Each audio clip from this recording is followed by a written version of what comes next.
வாழ்ந்த புனித தேவசகாயர் தத்தார்மடம் வந்தது இப்படி. திருவிதாங்கூரில் மன்னர் மார்த்தாண்டவர்மா அரண்மனையில் மன்னரின் மதிப்பிற்கு உரியராய் மிக சிறந்த மாண்புமிகு பொறுப்பிருந்தவர். தத்தார்மடத்தில் வாழும் பாமர மக்களுக்கு எப்படி அறிமுகமானார்? வரலாற்று பதிவுகளில் சற்று பின்னோக்கி சென்று புரட்டி பார்ப்போம். புனித தேவசகாயரோடு இணைந்து பயணிப்போம். தூத்துக்குடி மறைமாவட்டத்தின் தென்கோடிக்கு அருகில் இயற்கை அரண் சூழ்ந்த அழகிய கிராமம் இத்தட்டார்மடம். பகிர்தலும் பரந்த நல் மனமும் நிறை நல் நோக்கமும் கொண்ட ஒரு பெரிய கிராமம் இத்தட்டார்மடம். பிள்ளைமார், மறவர், கம்மாளர், செட்டியார், யாதவர், நாடார், ஆதிதிராவிடர், அருந்ததியர், அர்ச்சகர், கம்பர், சலவை தொழிலாளர், சபரத் தொழிலாளர் என பல்வகைப்பட்ட மனிதர்கள் பக்குவமும் பாசமும் கலந்து கைகோர்த்து பயணித்த பசுமையான கிராமம் இத்தட்டார்மடம். ஜாதி என்ற மலர்களால், மதம் என்ற நாரினால் கட்டப்பட்ட கதம்ப மலர்களாக மனம் வீசிக்கொண்டிருந்தது இக்கிராமம். கிறிஸ்தவம் இக்கிராமத்தில் காலுன்றா காலத்தில் இருந்தே நீலகண்ட பிள்ளை தனது குதிரையுடன் வந்து தங்கிச் செல்லவும் இளைப்பாறவும் ஏற்ற கிராமமாக இத்தட்டார்மடம் விளங்கியுள்ளது. அன்றே நீலகண்ட பிள்ளை என்ற புனித தேவசகாயர் மனங்கவர்ந்த கிராமமாக இத்தட்டார்மடம் இருந்ததுதான் வரலாற்று சிறப்பு எனலாம். மறைசாட்சி புனித தேவசகாயர் சிற்றாலயம் தட்டார்மடத்தில் கட்டப்படுவதற்கான காரணம் புனித தேவசகாயருக்கும் இக்கிராமத்திற்குமான தொடர்பு பற்றியும் வரலாற்றின் அடிப்படையிலும் பாரம்பரிய வழி செய்திகளின் சிலவற்றின் பகிர்வுகளை காணலாம். காலரா தாக்கத்தால் உறவுகள் சுற்றங்களை இழந்து வாழ வழியின்றி உயிர் பிழைக்கும் நோக்கில் அலசி என்பவர் தன் குடும்பத்தினருடன் மூக்குப்பீரி பிரகாசபுரத்தில் இருந்து தட்டார்மடத்தில் தஞ்சம் புகுந்தார். தட்டார்மடத்தின் முதல் கத்தோலிக்க கிறிஸ்தவர் இவர் என்று வரலாறு சொல்கிறது. பனை நிறைந்த பகுதியாக இப்பகுதி இருந்ததால் பனையேறும் தொழிலை தொடங்கினார். இவரை தொடர்ந்து பலரும் இத்தொழிலை செய்ததால் முதன்மை தொழிலாக பனையேறும் தொழில் இருந்து வந்துள்ளது. அலசி என்பவருக்கு செல்வம் பெருகவே தற்போது மறைசாட்சி புனித தேவசகாயர் சிற்றாலயம் அமைந்துள்ள இடத்தில் 1 ஏக்கர் நிலம் வாங்கினார். அவ்வேளையில் அலசி என்பவரின் திருமணம் ஆகாத மகள் சபரியாயி இறந்து விடுகிறாள். அலசி என்பவர் தன் மகளை தான் வாங்கிய இடத்திலேயே அடக்கம் செய்துவிட்டு அந்த இடத்தில் நடுவதற்கு ஒரு குர்சை வாங்கி தனது வீட்டில் 3 மாதங்களாக வைத்திருந்தார். அந்நிலையில் பூச்சிக்காட்டு தேவர் என்று அழைக்கப்பட்டவரின் விதவை மகளான சின்னக்கண் அம்மா அலசி என்பவரிடம் வந்து உங்கள் வீட்டில் குருசு இருக்கிறதா என்று கேட்டுள்ளார். அதற்கு அலசி என்பவர் அப்படி ஒன்றுமில்லையே, உங்களுக்கு சொன்னது யார் என்று கேட்டுள்ளார்.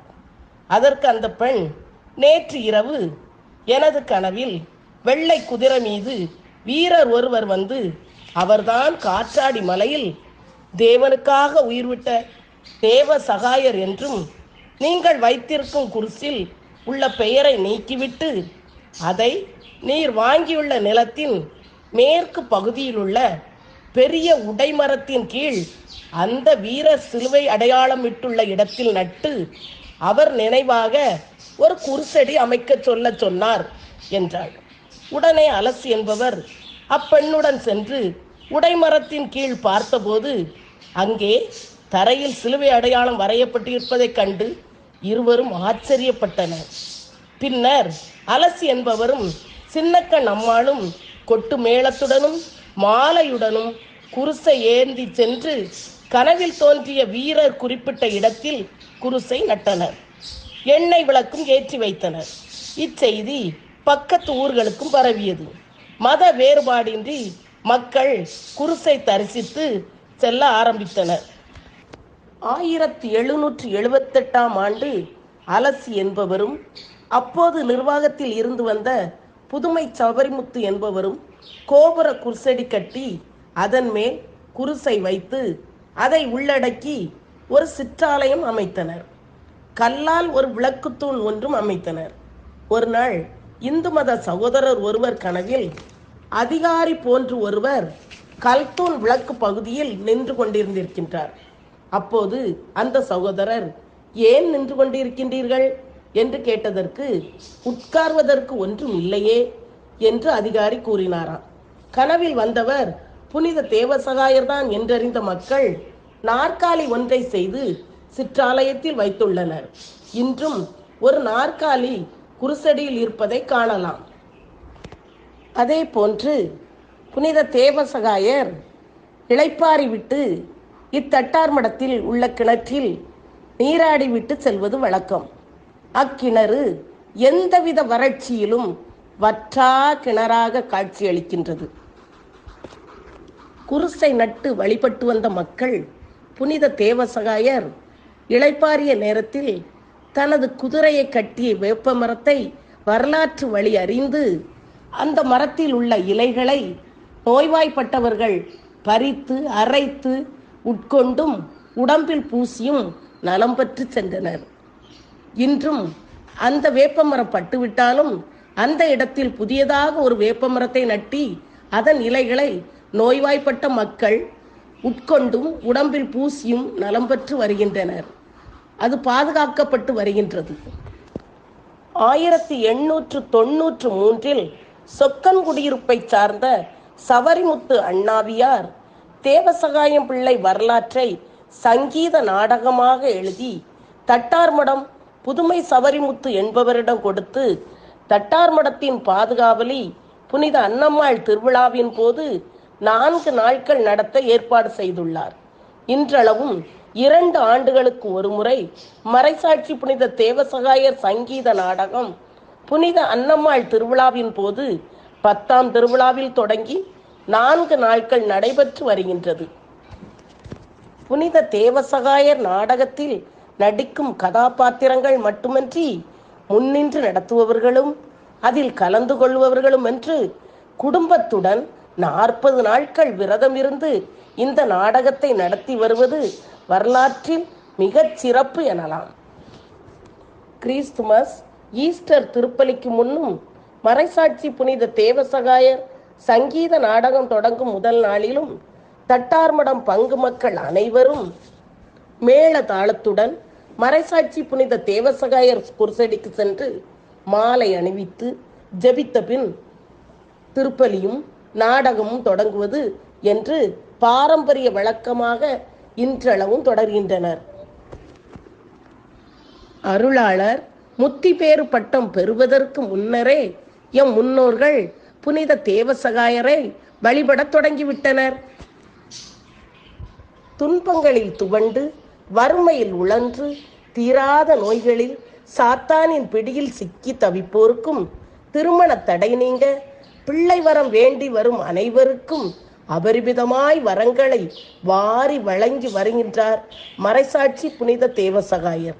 ஜாதி மத பேதமின்றி அனைவரும் வந்து வழிபட்டு செல்லும் சிற்றாலயமாக மறைசாட்சி புனித தேவசகாயர் குருசடி அன்றும் இன்றும் திகழ்ந்து வருவது இத்தட்டார்மடம் பங்கிற்கு மிகச் சிறப்பு. தட்டார்மடத்திற்கு இளைப்பாற இடம் தேடி வந்தவர் இந்தியாவின் பொதுநிலை முதல் புனிதராக, தமிழ்நாட்டின் தலைமகனாக, வாடிகனில் தமிழ்தாய் வாழ்த்து ஒலித்திட இறைவன் புனிதர் எனும் மகுடத்தை மறைசாட்சி தேவசகாயருக்கு சூட்ட 15/5/2022 அன்று மறைசாட்சி புனித தேவசகாயர் என்று திருத்தந்தையால் அறிவிக்கப்பட்ட நிகழ்வு கத்தோலிக்க பாரம்பரிய வரலாற்றின் பொன்னெழுத்து பதிவு எனலாம். நம் முன்னோர்களுடன் பழகிய ஒருவரை புனிதராக்கி இத்தட்டார்மடத்தின் பாதுகாவலராகவும் பரிந்துரையாளராகவும் உடனிருப்பாளராகவும் நமக்கு அளித்த இறைவனுக்கு நன்றி.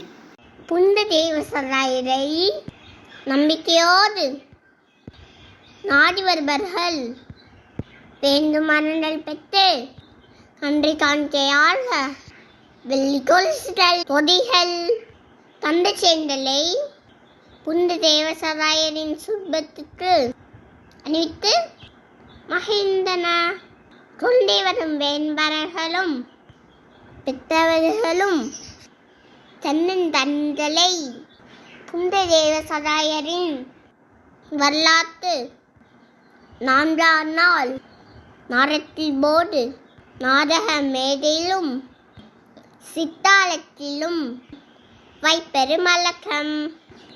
ஒவ்வொரு முதல் வெள்ளிக்கிழமைகளோ புனித தேவசகாயரின் சித்தாளத்தில் காலை 9 மணி முதல் மதியம் 1 மணி வரை ஜெபக்கூட்டமும் குணமணிக்கும் வழிபாடும், அதைத் தொடர்ந்து திருப்பலியும் நடைபெற்று வருகின்றது.